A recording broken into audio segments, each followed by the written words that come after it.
of these things that we're signing and that Doug Burgum is going to be signing, and Chris Wright, who's phenomenal, Energy, Department of Energy. We're going to be taking a lot, we're going to make a lot of money from energy. President Trump this week designating Chris Wright Secretary of Energy. He was confirmed, and there he is being sworn in. Chris Wright. He has major experience in energy and beyond. Look at that. Engineering degrees from MIT and University of California, Berkeley. Founded and ran major companies, and no prior experience in government. That, we believe, is a very, very good thing. Chris Wright, welcome. Secretary Wright, welcome to the show, and congratulations on your big new job. How does it feel? Greg, thanks for having me. Oh, it's super exciting. Look, I've loved energy, been passionate about it my whole life, and now I get to come to D.C. and be part of this administration to unleash American energy. I'm thrilled. All right. Hey, that's awesome. And look, we all know about drill, baby, drill. We love it. How does it actually happen? What are you going to have to do? What do you do, like, tomorrow, your first day at work today? What do you do? Well, first thing we did right off the bat is, the previous administration had suspended giving permits to export liquefied natural gas out of the United States. This is one of the beauties of the shale revolution. Our country went from the largest importer of natural gas to become the largest exporter of natural gas, able to bail our allies in Europe out when Russia invaded Ukraine. And yet, a year ago, the previous administration suspended work on granting permits to grow our ability to export natural gas. So on day one, the day Trump was inaugurated, we suspended that suspension and are back to normal course business to permit capitalists that want to send American energy overseas. President Trump is not a fan of wind energy, and from what I know about it, neither am I. Big, expensive, bad for the environment in many, many ways. These hideous windmills. How will you de-emphasize that industry, or is that even up to you? Well, that's more in the Interior Department on the permitting side. But at the Energy Department, our mandate, what we've decided we're going to do, is grow the supply of affordable, reliable, secure energy. And yes, wind does not check those boxes.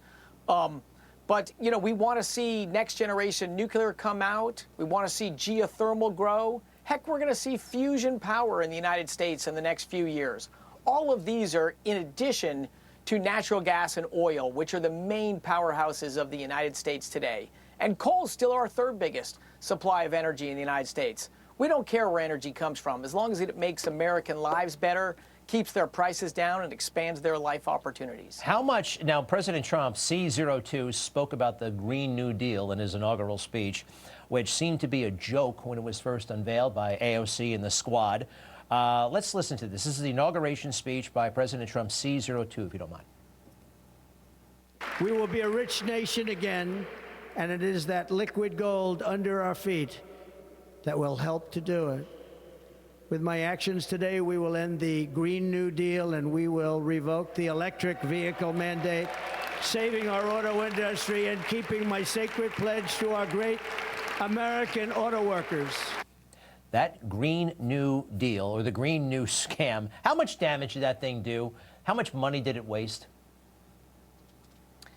Well, we don't know. Those numbers are still being counted, but I think it's in the hundreds of billions of dollars. And we had when Trump was president in his first term, electricity prices were relatively flat.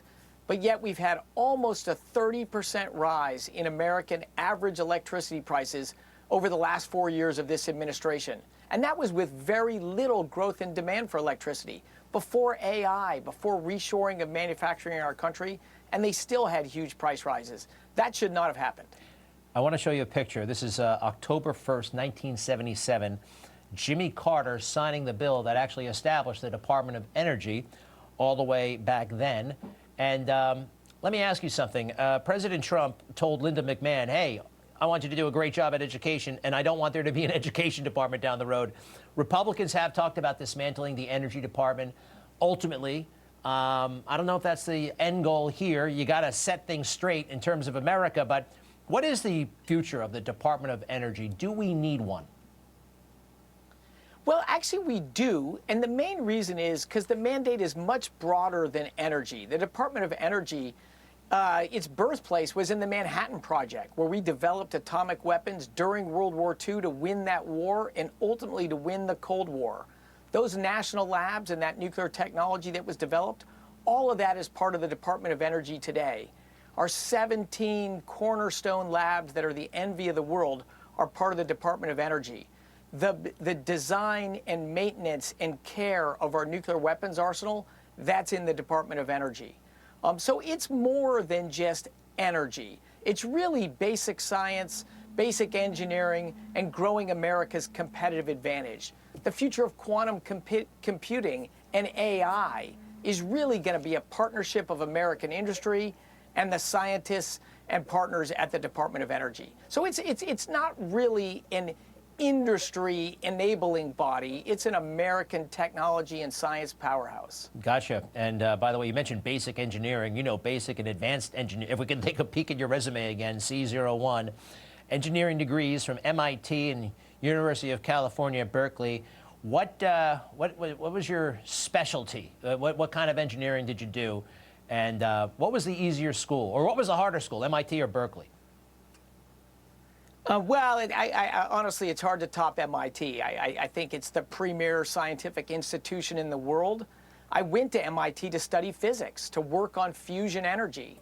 Because when I was a kid in high school in the 80s, the worry then was that we were running out of energy and the world was coming to an end. I went to work on, if we're going to run out of oil, gas, and coal, I wanted to work on the next generation of energy. And I still am today. But I went to study physics. I ultimately got a mechanical engineering degree at MIT, and then I switched to electrical engineering in graduate school at both UC Berkeley and MIT. Berkeley's a fabulous school as well, but hard to top MIT in math and science. Wow. Fusion, that's when we bring the molecules together, right? Exactly. Okay. What powers our sun and all the stars. And the fission breaks it apart. That's the extent of my knowledge. I am so glad that you are where you are. The Secretary of the Department of Energy, Chris Wright. Thank you very much, sir. Best of luck.